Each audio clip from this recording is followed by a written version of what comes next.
오늘 이삭의 일생 두 번째 시간입니다. 지난주에 이삭의 일생에 대해서 첫 번째 말씀을 드리고 한 7주간 정도 이삭의 일생에 대해서 잠깐 말씀을 전하고자 합니다.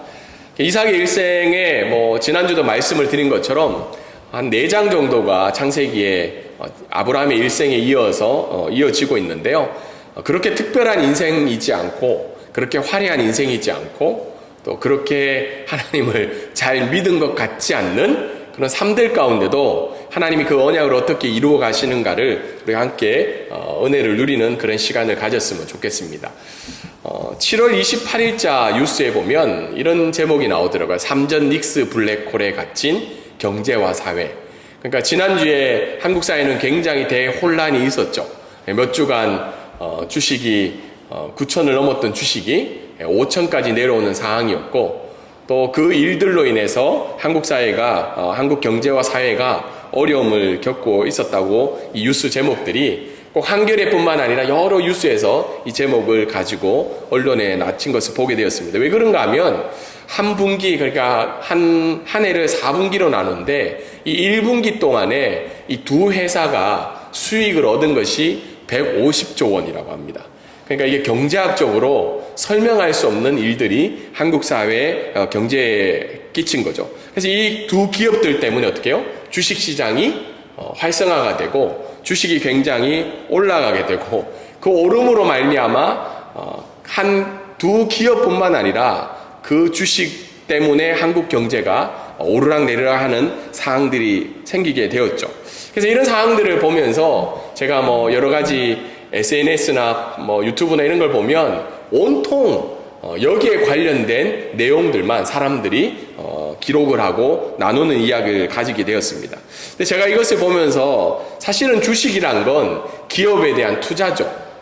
그렇죠? 오랫동안 투자를 해서 그 기업이 남긴 이익을 투자한 사람들이 가지게 되는 건강한 구조가 원래 주식인데, 지금은 근데 이 한국 구조는 어떻게 되어 있나요? 투기로 가고 있죠. 짧게 거기에 투기를 해서 어떻게 해요? 그 이익을 자기가 가지는데, 이 기자가 이야기하는 것이 뭐냐면 이 투기성의 주식은 다른 사람들이 어떻게 해요? 투자금을 본인이 가지는 구조로 되어 있다고 합니다.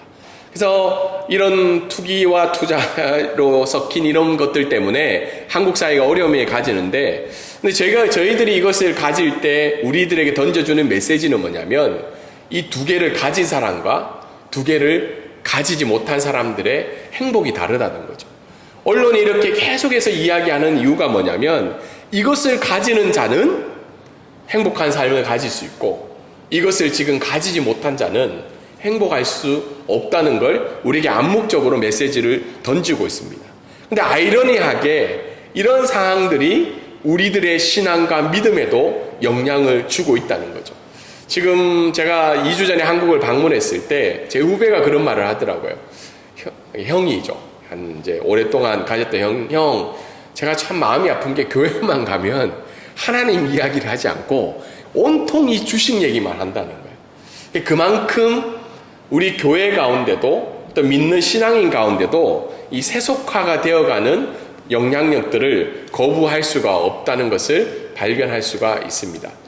근데 이런 상황들 속에서 세속화된 기독교인들의 특징에 대해서 어떤 기사를 본 곳이 있는데 한번 살펴보면요, 교회 안에도 어떻게 해요? 세속화된 기독교인들이 너무 많다는 거죠. 오늘날 우리가 이 시간 예배를 드리는 사람들이 있지만 하나님의 뜻을 쫓아가는 신본주의의 사람들이 아니라 세속화된 기독교인들의 특징이 있는데 여러가 10개의 기준인데 그 중에 한 4개 정도만 살펴보기를 원해요. 첫 번째는 결정의 기준이죠. 하나님의 뜻이 무엇인지를 먼저 생각하지 않고 결정을 한다는 거예요. 이게 세속화된 기독교인들의 특징이라는 거죠. 두 번째는 의식의 대상이죠. 우리가 교회에 왔을 때 하나님을 의식해야 되는데 내가 가진 상황과 형편과 조건들이 어떻게 해요? 다른 사람에게 어떻게 비춰질까를 먼저 생각한다는 거죠. 세 번째, 이게 굉장히 우리에게 던져주는 의미가 있죠. 성령 하나님의 인도하심이 아니라 뭐예요? 돈에 이끌리는 삶을 살아가고 있다는 거죠. 지금 한국이나 이 부분이 굉장히 두드러지게 나타나고 있죠. 그리고 6번째 보면 하나님의 위치죠. 우리는 하나님을 부정하지 않지만 어떻게 해요? 하나님 그 자체는 우리의 인생의 일부라는 거죠. 예배하고 기도하고 찬양하지만 그것이 우리의 삶의 전부가 아니라 뭐라는 거예요? 일부라는 거죠. 이런 사람들의 의식을 가진 기독교인들이 교회 가운데 있기 때문에 우리가 살고 있는 이 사회는 교회를 신뢰성 있는 단체로 믿고 있지 않는 상황들이 나타나고 있다는 겁니다. 근데 오늘 말씀 가운데 이런 세속화되고 세상이 추구하는 그 가치에 함몰된 하나님의 언약의 자손들이 나타나고 있습니다. 순간의 붉은 죽에 함몰된 언약의 자손이라고 이야기하는데 오늘 읽은 본문은 우리가 익히 잘 아는 내용이죠. 이 붉은 죽, 뒤에는 어떻게 해요? 팥죽이라는 단어로 표현하고 있지만 이 붉은 죽을 사고 파는 문제가 하나님의 언약된 장자권과 관련이 되어서 나타나고 있는데요. 이 붉은 족에 함몰되어 있는 에서와 야곱이라는 사람이 나타나고 있습니다. 근데 이 붉은 족의 내용들을 이야기를 들었을 때 그렇게 아름다운 이야기가 아니잖아요. 근데 이 아름답지 않은 이야기들 속에서 하나님은 여전히 어떻게 해요? 그 하나님의 언약을 이루어 가시는 부분들을 오늘 말씀을 통해서 설명을 해 주고 있습니다. 네. 오늘 첫 번째 우리가 말씀을 볼 때요. 네. 우리 한번 전체적인 메인 아이디어 하나의 말씀을 한번 읽어볼게요. 자, 시작. 하나님은 우리의 세속주의와 인간적 실패를 넘어서 언약을 완성하시는 신실한 분입니다. 네, 오늘 이 말씀을 가지고 한 5가지 정도를 살펴보고자 하는데요. 27절과 34절에 보면 뭐 잘 아는 내용이에요. 이 에서에 대해서 먼저 설명을 하고 있죠. 에서는 어떤 사람이에요? 익숙한 사냥꾼이었다고 이야기를 하고 있죠. 근데 성경은 구약에서는 사냥꾼을 그렇게 긍정적으로 표현하고 있지 않아요. 물론 직업 자체에 대해서 하나님 앞에는 다 가치 있는 일이지만 성경에서는 사냥꾼에 대해서 그렇게 긍정적으로 표현하고 있지 않아요. 왜냐하면 하나님이 만들어주신 그 생명을 어떻게 해요? 잡고 죽이는 일을 하기 때문이죠. 그러니까 에서는 어쨌든 익숙한 사냥꾼이었고 야곱은 어떤 사람이었다고 나오나요? 조용한 사람이라고 이야기를 하고 있죠. 여기에서 나온 조용한이라는 말은 히브리어에 보면 여기 구약학 교수님이 앉아 있어서 약간 좀 체크가 필요하지만 세련된 조용한 교양 있는 이런 뜻이라고 합니다. 그래서 야곱의 성격은 어때요? 굉장히 세련되고 교양 있는 사람이었죠. 형과 동생은 굉장히 성격이 분명하게 대조됨을 보여주고 있는 거죠. 익숙한 사냥꾼의 뭐예요? 굉장히 야성적이고 오늘날 이스라엘 사람들은 뭐라고 하나요? 테토남이라 그러죠. 야, 역시 잘 알고 있는 테토남. 이걸 모르시는 분은 나는 좀 그렇구나 라고 생각하시면 돼요. 네, 테토남적인 성향이 에서고 야곱은 굉장히 세련되고 인텔리한 사람으로 성경은 이야기를 하고 있습니다. 그래서 그런데 이 두 아들에 대해서 부모의 사랑이 나타나고 있죠. 이삭이 누구를 더 좋아해요? 에서를 더 좋아하고 있죠. 그 좋아하는 이유가 뭐라고 하나요? 사냥한 고기를 좋아함으로. 결국은 에서를 좋아하는 이유는 에서가 잡아온 고기가 내 입맛에 맞기 때문이죠. 리브가는 뭐예요? 야곱을 사랑하는데 이유가 별로 없어요. 이유를 근거하지 않는데 앞에 히브리어가 설명하고 있는 이 야곱의 성향을 봤을 때는 어떻게 해요? 세련되고 교양 있고 굉장히 조용하고 부모를 어머니를 특별히 도와주는 성향으로 나오고 있죠. 그래서 야곱이 그러던 중에 야곱이 죽을 쓰고 있는 거예요. 야곱이 죽을 쓰고 있는데 에서가 어떻게 해요? 사냥에 맞춰서 심히 피곤한 상태죠. 피곤한 상태라서 동생에게 뭐라고 얘기해요? 붉은 것을 내게 줘라. 그러면 내가 힘을 얻겠다 얘기하죠. 저희 집에도 이 3명이 있었어요. 지금은 1명이 가서 2명이 되었죠. 있다 보면 저희가 부모로서 굉장히 아이러니한 상황이 많아요. 자기들이 가지고 있는 뭐 간식이나 음식들이 자기 게 아니잖아요, 사실은. 누가 사준 거예요? 부모가 어쨌든 제공한 거잖아요. 근데 그거 하나 줄 때 꼭 뭘 걸어요? 조건을 걸죠. 혹시 뭐 세용이 주영이는 그러지 않았어요? 그랬을 것 같아요. 고기 이런 거 가지고. 우리 집에도 자녀들을 보면 이 상황이 이해가 돼요. 형제자간에 정말 우애가 없다. 근데 형제지간일수록 어때요? 더 조건이 까다롭고 명확한 기준으로 손익이 이루어지는 것이 우리의 가정 가운데도 일어나고 있죠. 아무튼 이런 상황들이 야곱과 에서 가운데 일어나는데 야곱이 그럴 때 딱 던지죠. 뭐라고 던지나요? 장자의 명분을 내게 팔아라. 사실 이 장자의 명분은 아마 이삭과 리브가를 통해서 야곱은 알았을 가능성이 높을 것 같아요. 그래서 어머니가 하나님이 너의 형에게 장자권을 준 게 아니라 너에게 장자권을 주었다고 이미 여러 번 이야기를 했을 것 같습니다. 그래서 야곱은 그 마음에 어떻게 해요? 그것을 가지고 있다가 이때다 싶어서 그 말을 던지기 시작하죠. 그래서 에서가 어떻게 얘기해요? 내가 죽게 되었으니, 내가 죽게 되었다는 거죠. 피곤함을 드러난 말일 수도 있지만 그 붉은 것을 어떻게 해요? 먹기 위한 명분을 이야기를 하고 있는 겁니다. 그래서 내게 팔아라고. 그래서 내가 줄 테니까 이 명분을 줄 테니까 그 붉은 jut을 나에게 달라고 합니다.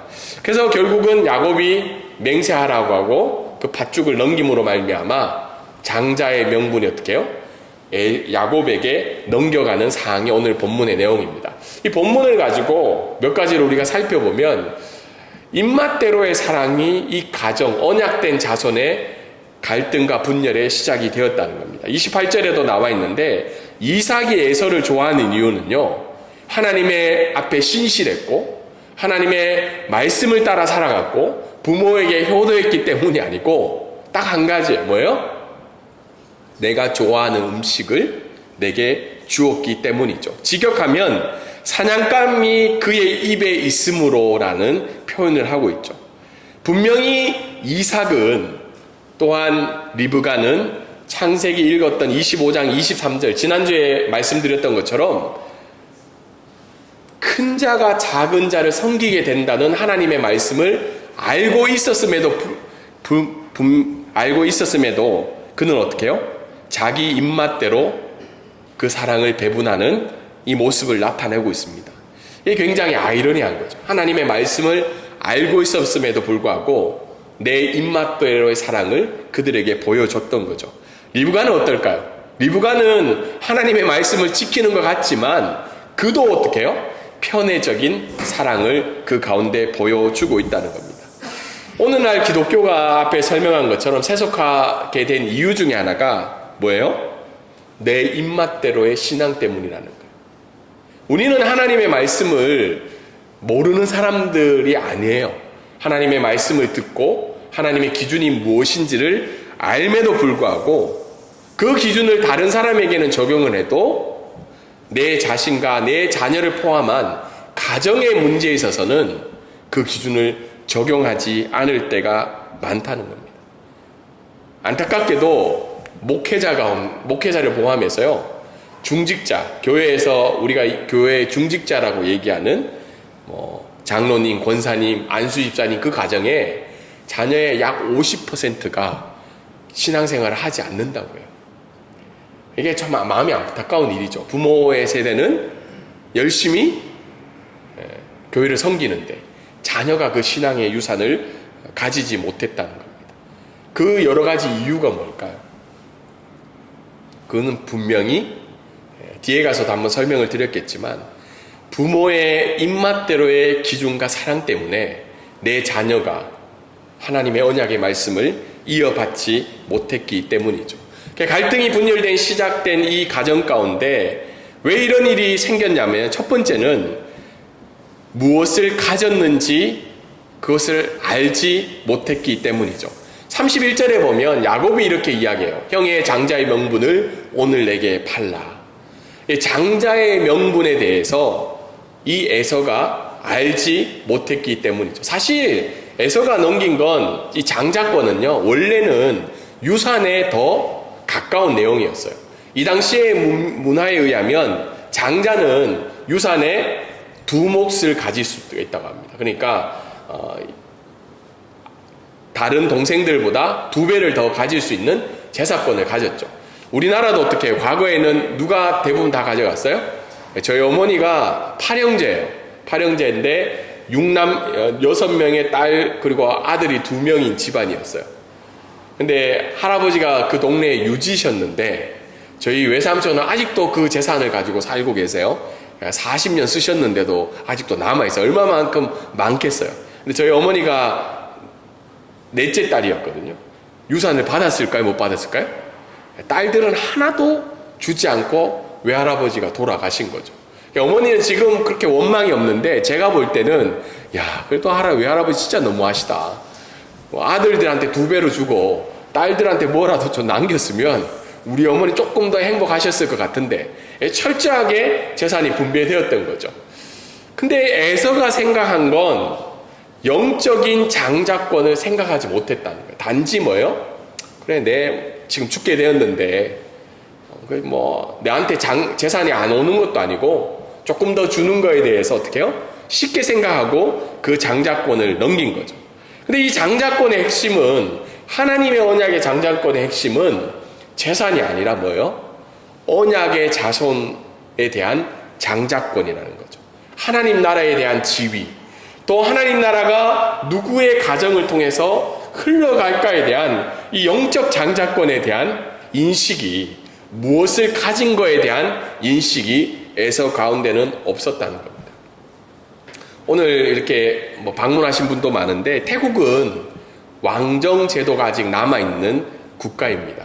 그래서 물론 입헌 군주제가 되었지만 왕의 자손이 된다는 건 어마어마한 지위를 가진다는 걸 태국 사람들은 알아요. 그래서 제가 한 번씩 설교를 할 때 만약 여러분이 태국 왕의 자손으로 태어났다면, 아니면 그 신분으로 복원이 되었다면 지금 여러분의 삶은 어떠냐니까 말로 표현할 수 없는 기쁨과 행복을 누릴 수 있다고 합니다. 그만큼 왕의 자녀가 된다는 건 엄청난 지위와 복을 누릴 수 있다는 거죠. 근데 오늘 우리가 예배를 드리러 왔는데 여러분은 하나님의 백성으로서의 장자권을 가지고 있다는 사실을 알고 계신가요? 대답 안 하셔도 됩니다. 네. 우리가 오늘날 하나님 앞에 말씀을 듣고 하나님의 예수 그리스도 이름으로 기도하고 주일날 나와 예배하고 언약자인 공동체로 우리가 함께 모이고 무엇보다도 하나님의 자녀가 되는 장자권을 우리에게 허락해 주셨다는 거예요. 근데 우리는 때로는 살아가다 보니까 어떻게 해요? 에서처럼 영적인 무감각으로 말미암아 내가 지금 가진 것에 대한 기쁨이 없다는 거예요. 그래서 뭐에 많이 쫓아가요? 에서가 생각했던 눈에 보이는 재산 것만 가지고 우리가 살아간다는 거예요. 근데 하나님이 오늘 우리에게 허락해 주신 것은 영적인 장자권을 우리에게 허락해 주셨다는 거예요. 만약 우리가 이것을 안다면, 만약 이 영적 장자권에 대한 우리가 소중함과 기쁨을 누린다면 오늘 우리가 이 시간 드리는 예배가 다른 의미로 다가갈 수 있다는 겁니다. 근데 오늘 교회들이 이 영적인 장자권에 대한 감사와 소중함을 잃어버린 채 세상이 보여주는 그 재산권에만 쫓아가다 보니 교회가 세속화되었다는 이야기를 듣고 있습니다. 그리고 오늘 말씀을 통해서 우리가 또 알 수 있는 것은 우리는 과연 그럼 무엇과 맞바꾸고 있는가? 32절에 보면 에서가 이렇게 이야기하죠. 내가 죽게 되었으니. 사실은 30절에는 이렇게 얘기해요. 내가 피곤하다 그래요. 피곤하다. 무척 피곤하다. 근데 그 죽 먹으려고 지금 뭐라고 얘기해요? 동생한테? 나 지금 죽을 것 같아. 이거 없으면 나 죽을 것 같으니까 빨리 내게 그것을 달라고 이야기를 하고 있죠. 배고픔이라는 당장의 육적 욕구를 이기지 못해서 그 장자권을 뭐랑 바꾸고 있어요? 팥죽 한 그릇이랑, 붉은 죽 한 그릇이랑 바꿔가게 된 거죠. 사실 에서의 욕망은 지금의 결핍을 통해서 조그만 결핍인데 그걸 어떤 문제로 부풀리고 있어요? 생사의 문제로 부풀리고 있어요. 팥죽 한 그릇인데, 내가 피곤함을 이길 수 있는 팥죽 한 그릇인데 죽을 것 같은 생사의 문제로 부풀리고 있다는 겁니다. 그리고 그것을 얻으면 어떻게 해요?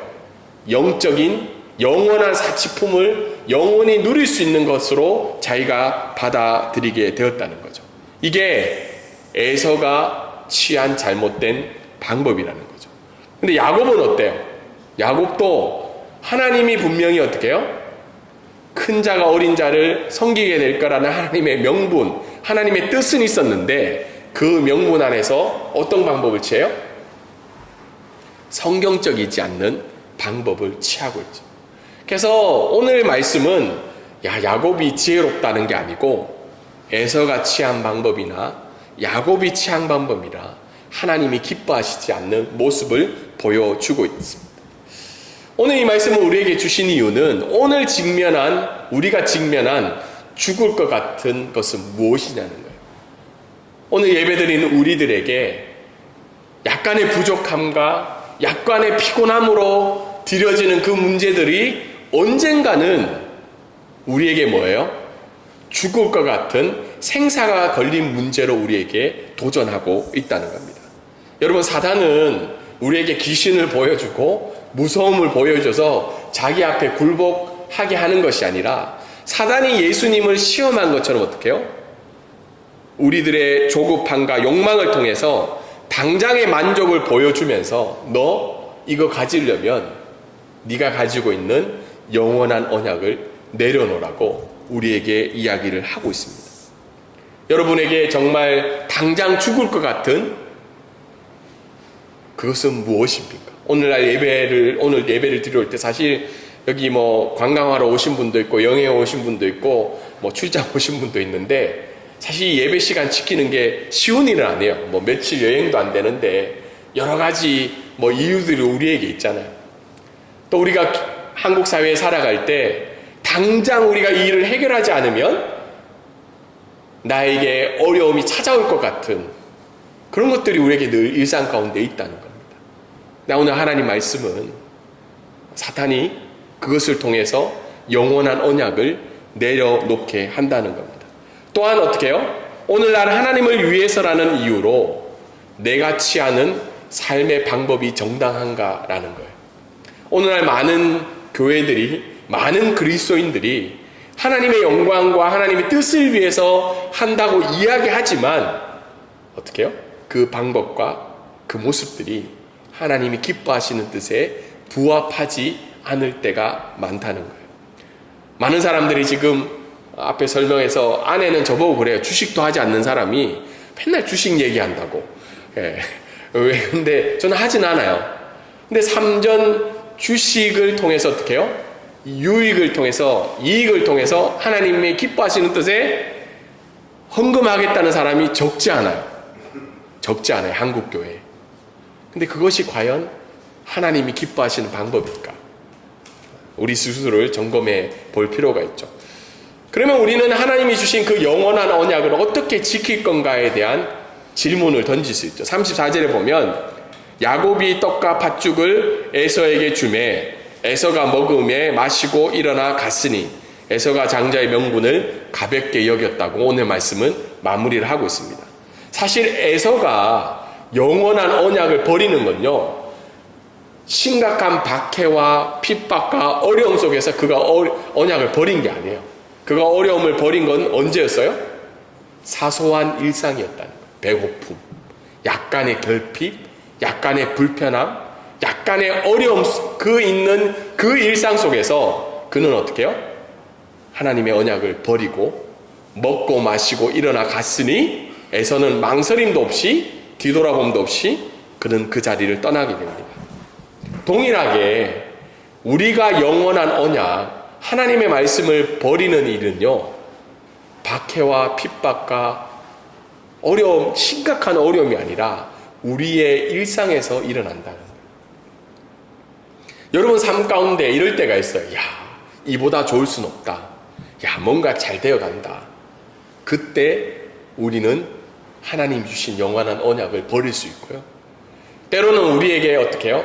예배 한번 빠질 수도 있지. 식사 기도 한번 잊어버릴 수도 있지. 우리에게 그렇게 찾아오는 유혹 속에, 일상의 순간 속에서도 우리는 이 영원한 복을 버릴 수가 있다는 겁니다. 근데 히브리서 말씀에 보면 12장 17절에 보면 에서는 두 번의 기회가 없어요. 에서는 어떻게 해요? 너희는 아는 바와 같이 저가 그 후에 축복을 기업으로 받으려고 눈물을 흘리며 구하되, 에서가 그 이후에 어떻게 해요? 돌이켰다는 거죠. 이게 얼마나 중요한 건지, 팥죽 한 그릇 파는 것이 얼마나 소중한 건지 그는 어떻게 해요? 눈물을 흘리며 다시 구했는데 회개할 기회를 얻지 못했다고 그래요. 에서는 끝이 난 거죠. 근데 오늘날 예배드리는 우리에게는 어떤 게 있다는 거예요? 다시 회복할 오늘이 있다고 오늘 말씀은 이야기를 해주고 있습니다. 그래서 오늘 예배를 통해서, 오늘 이 말씀을 통해서 우리가 잃어버린 영원한 언약이 무엇인가, 아니면 내가 잡고자 하는 붉은 죽 한 그릇이 무엇인가를 다시 한 번 더 기억해야 됩니다. 사단은 오늘도 오늘 눈에 보이는 여러 가지 것들로 인해서 우리에게 장자권을 팔으라고 교묘하게 우리를 속이고 있습니다. 하지만 오늘 이 시간을 통해서 다시 한 번 더 우리는 영원한 언약인 그 장자권을 붙들고 살아가기를 주님의 이름으로 소망합니다. 마지막으로 말씀을 정리하면 영원한 하나님의 언약이 그럼 뭐냐? 사실 오늘 이삭의 가정을 보면 이삭의 입맛대로의 사랑이 있고 리브가의 편애가 있죠. 그리고 에서의 세속주의가 있고 야곱의 기회주의가 있어요. 도대체 이 가정이 언약된 가정이 맞냐? 오늘날 우리가 말씀을 통해서 이 가정을 보면 괜찮은 가정이에요? 괜찮지 않은 가정이에요? 이런 가정 되고 싶으세요? 그러고 싶진 않죠. 제가 보기에도 별 볼일 것 없는 가정이에요. 그런데 하나님은 어떻게 해요? 이 가정을 통해서 언약을 잃어버릴 것 같은 이 가정을 통해서, 이 가정의 재성과 한계를 통해서도 하나님은 그 언약의 말씀을 지금도 이루어 가시고 있다는 겁니다. 그래서 하나님의 언약은요, 우리의 한계와 조건을 통해서 막히고 허물어지는 것이 아니라 예수 그리스도를 통한 십자가의 언약을 통해서 지금도 그 장자권의 언약을 이루어 가시고 있다는 겁니다. 여러분 자신 한번 뒤돌이켜 보세요. 하나님 앞에 내세울 것이 저도 그렇게 많지 않아요. 부끄럽고 불편한 모습, 부끄러운 모습, 연약한 모습이 하나님 앞에 가득하지만 여전히 하나님은 그 우리의 한계와 조건 속에서도 그 언약을 이루어 가고 계시다는 겁니다. 제가 기억에 남는 건 한 권사님의 고백이었어요. 그 권사님이 저에게 한국에 있을 때 이런 이야기 했어요. 목사님, 제 아들을 위해서 좀 기도해 달라는 거예요. 아들이 이제 한 50 정도였어요. 그러니까 왜 무슨 기도를 해드리면 될까요? 물으니까 자기 아들의 신앙생활을 위해서 기도해 달라는 거예요. 그 부분이 이제 이렇게 눈물로서 이야기하는 게 본인이 아이를 어렵게 가졌대요. 아이를 어렵게 가져서 아이를 위해서 기도를 많이 했대요. 그래서 자녀를 가지게 해달라고. 그 자녀가 출생하고 나니까 얼마나 귀하겠어요. 아이의 건강을 위해서 기도하고, 중학교, 고등학교 때는 어렵게 얻은 아들이니까 그 아이의 뭐를 위해서 기도하겠어요? 공부를 위해서 기도하겠죠. 좋은 대학 가게 해달라고. 그래서 이야기하더라고요. 목사님, 참 제가 하나님 앞에 부끄러운 게, 기도하기 힘든 게 고2, 고3 때 교회 가지 말라고 얘기했다는 거예요. 학원 가고 공부하라고. 이래야지 조금만 참으면 너 좋은 대학 갈 거라고. 좋은 대학을 갔어요. 좋은 대학 가고 나니까 또 무엇을 위해서 기도했을까요? 좋은 데 취직하게 해달라고. 그래서 유명한 기업에 들어갔다고 합니다. 유명한 기업에 들어가니까 또 뭘 위해서 기도할까요? 배우자, 좋은 며느리, 좋은 학력과 믿음은 모르겠고 어쨌든 괜찮은 배우자를 만났어. 그러고 난 다음에 또 뭘 위해 기도할까요? 손자를 위해서 기도하죠. 그런데 본인이 이제 80이 다 되어서 하나님이 부르실 그날이 오니까 누가 걱정이 돼요? 아들이 걱정이 돼요. 아들이. 이 아들 보니까 언약의 말씀이 그 아들 가운데 없다는 걸 발견하게 된 거예요. 근데 하나님이 부르실 그날은 점점 급히 다가오고 있는 걸 아니까 기도해달라는 거예요. 근데 제 마음이 두 가지인 거예요. 하나는 별로 기도해주고 싶지 않다. 목사인 마음이지만 왜 그럴까요? 괘씸하잖아요. 실컷 다른 걸 위해서 기도하다가 죽을 날이 다가오니까, 부르실 날이 다가오니까 기도해달라는 약간 괘씸한 마음. 두 번째는 어떻게 해요? 그럼에도 불구하고 하나님의 언약이 그 자녀 가운데 이루어지기를 간절히 기도하게 되는 거예요. 오늘 말씀을 준비하면서 그 내용이 기억이 나는 거예요. 여러분, 오늘이라도 늦지 않다는 겁니다. 에서에게는 그 팥죽 한 그릇으로 그 장자권을 팔았을 때 더 이상의 기회가 없지만, 오늘 하나님 말씀이 우리에게 주는 것이 뭐냐면, 너희가 죽을 것 같은 그 상황에서 붉은 죽 한 그릇을 취함으로 말미암아 그 언약의 장자권을 팔았던 것을 다시 어떻게 해요? 붙들라는 거죠. 다시 붙들고 그 언약의 말씀을 이루어 가시는 그 하나님을 믿고 나아가라는 게 오늘 우리에게 주신 하나님의 은혜일 줄 믿습니다. 말씀을 적용하면 우리에게는 누구나 절박한 붉은 한 그릇이, 죽 한 그릇이 있다는 거예요. 목사에게도 있고 여러분 함께 예배드리는 모든 각자의 삶에 붉은 죽 한 그릇은 늘 존재한다는 겁니다. 그것이 때로는 우리를 죽게 할 만큼 긴박한 상황으로 몰아갈 때도 있습니다. 그러나 오늘 하나님 말씀은 뭐예요? 그 붉은 죽, 일시적인 붉은 죽 한 그릇보다 내가 너에게 허락한 영원한 언약을 붙들고 다시 살아가라고 오늘 말씀은 이야기해 주고 있습니다. 또한 이 영원한 언약이 누구에게도 흘러가야 된다는 거예요. 나에게 있는 자녀와 가정에게도 흘러가는 복을 허락하여 주시고, 또 이 복을 붙들고 이 언약을 붙들고 나아갈 때 날마다 하나님의 은혜를 경험하는 저와 여러분이 되기를 주님의 이름으로 소망합니다.